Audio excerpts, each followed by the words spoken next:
ایک رات جب کافی کوشش کے باوجود بھی سلطان محمود غزنوی کو نیند نہ آئی تو اپنے غلاموں سے کہنے لگا کہ لگتا ہے آج کسی السلام علیکم. زیم ستاسو ورور دولت خان ملګرو. نن د سره د سلطان محمود غزنوي یو وړه شان واقعه شیر کوم. دا ویډیو په اردو کې شوې ده. کوشش وکړئ چې پوره را سره وګورئ.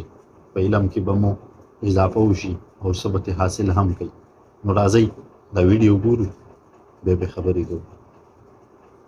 ایک رات جب کافی کوشش کے باوجود بھی سلطان محمود غزنوی کو نیند نہ آئی تو اپنے غلاموں سے کہنے لگا کہ لگتا ہے آج کسی مظلوم پر ظلم ہوا ہے. تم لوگ گلیوں میں پھیل جاؤ اور کہیں کوئی فریادی نظر آئے تو اس کو میرے پاس لے آنا. تھوڑی دیر بعد وہ سب واپس آ کر کہنے لگے سلطان ہمیں کوئی بھی فریادی نہیں ملا, آپ آرام سے سو جائیں.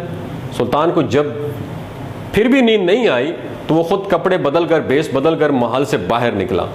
محل کے بیک سائیڈ میں انہیں کسی کی فریاد سنائی دی. وہ شخص دعا کر رہا تھا, اے اللہ سلطان غزنوی اپنے محل میں مصائبوں کے ساتھ عیش و عشرت کی زندگی گزار رہا ہے اور محل کے نزدیک مجھ پر یہ ظلم توڑا جا رہا ہے.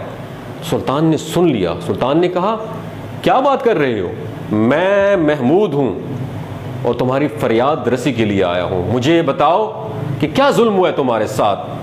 شخص نے کہا آپ کے خواص میں سے کوئی شخص جس کا نام میں نہیں جانتا ہر رات میرے گھر آتا ہے اور میری بیوی پر ظلم و تشدد کرتا ہے. سلطان محمود نے پوچھا کہ اس وقت وہ ہے کہاں. اس شخص نے کہا کہ شاید اب وہ چلا گیا ہے. سلطان محمود نے کہا کہ وہ جب دوبارہ آئے تو فوراً آ کے مجھے اطلاع دینا. پھر سلطان نے محل کے دربان کو وہ شخص دکھایا کہ جب بھی یہ دربار آئے تو اسے سیدھا میرے پاس پہنچا دینا. اگر میں نماز کی حالت میں بھی ہوں تو پھر پرواہ مت کرنا. اگلی رات وہ شخص سلطان کے پاس آیا اور بتایا کہ وہ شخص اس وقت اس کے گھر میں موجود ہے. سلطان اس وقت تلوار ہاتھ میں لیے اس شخص کے ساتھ چل پڑا. جب اس کے گھر کے قریب پہنچا تو اس سے کہا کہ گھر کے سارے چراغ روشنیاں بجھا دو, اور اندھیرے میں ہی اس کے گھر میں گھس کر اس شخص کا محمود غزنوی نے سر تن سے جدا کر دیا. پھر سلطان نے حکم دیا کہ چراغ روشن کر دو. پھر جب چراغ روشن ہوئے تو سلطان نے اس شخص کا چہرہ دیکھا اور سجدے میں گر پڑا. پھر گھر کے مالک سے کہا کہ اگر کچھ کھانے کو ہے تو لے آؤ, مجھے بہت سخت بھوک لگی ہوئی ہے. اس شخص نے کہا کہ آپ جیسا سلطان مجھ جیسے غریب کے گھر کھانا کھائے گا. سلطان محمود نے کہا کہ جو کچھ بھی ہے فوراً لے آؤ. وہ شخص ایک سوکھی روٹی اٹھا لایا جسے سلطان نے بڑی رغبت سے کھا لیا. وہ شخص سلطان سے پوچھنے لگا چراغوں کو بجھانا, سجدہ کرنا اور روٹی طلب کرنے کے پیچھے آخر کیا ماجرا ہے. سلطان نے فرمایا کہ میں نے جب تمہاری داستان سنی تو سوچا کہ میری سلطنت میں ایسا ظلم کرنے کی ہمت صرف میرے اپنے کر سکتے ہیں اور خصوصی طور پر یہ حرکت میرے بیٹے کی ہو سکتی ہے. اندھیرا کرنے کو اس لیے کہا تھا کہ کہیں میری شفقت میرے انصاف کے راستے میں حائل نہ ہو جائے. چراغ جلنے پر جب میں نے دیکھا کہ وہ میرا بیٹا نہیں تھا تو سجدہ شکر بجا لایا. اور ہاں, کھانا اس لیے مانگا تھا کہ جب مجھے تمہاری مصیبت کا علم ہوا تو میں نے اللہ کے سامنے قسم اٹھائی تھی کہ جب تک تمہیں انصاف نہیں مل جاتا میرے اوپر روٹی حرام ہے.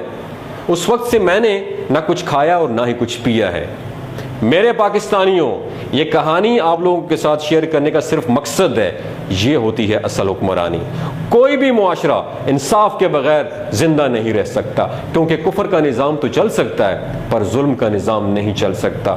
میرے پاکستانیوں یاد رکھیں, جہاں انصاف نہ ہو وہاں کبھی پیس امن نہیں ہوتا. اور قوم یاد رکھنا غربت خیرات سے نہیں انصاف سے ختم ہو جاتی ہے. اللہ پاک بھی انصاف کرنے والوں کو پسند کرتا ہے. یہ بات یاد رکھنا میرے پاکستانیوں, اللہ کی عدالت میں صرف اور صرف انصاف ہوتا ہے اور ظالم پر رحم کرنا مظلوم پر ظلم کرنے جیسا ہوتا ہے. قانون قدرت ہے, جیسا کرو گے ویسا ہی بھرو گے. یہی مکافات عمل ہے. تو اللہ کے انصاف کا ہمیشہ انتظار کرنا. ملګرو ویډیو تاسو کتله یقینا چې ویډیو به مو خوښه شوې وي. نو حکمران دغې ته وایي چې هغې په چا به سخته وه نو هغې له به هم خوب نه ور. که نن سبا زموږ ملک ته وګورئ زموږ حکمرانان ماشاءالله ښه د مزې خوبونه کوي، خوبونه غریبانانو له نه ورځي چې د هغې روټۍ نه وي، نه روده کېږي، په لینونو کې ولاړ وي. الله دې زموږ په ملک خپل رحم وکړي. لوی الله په امان.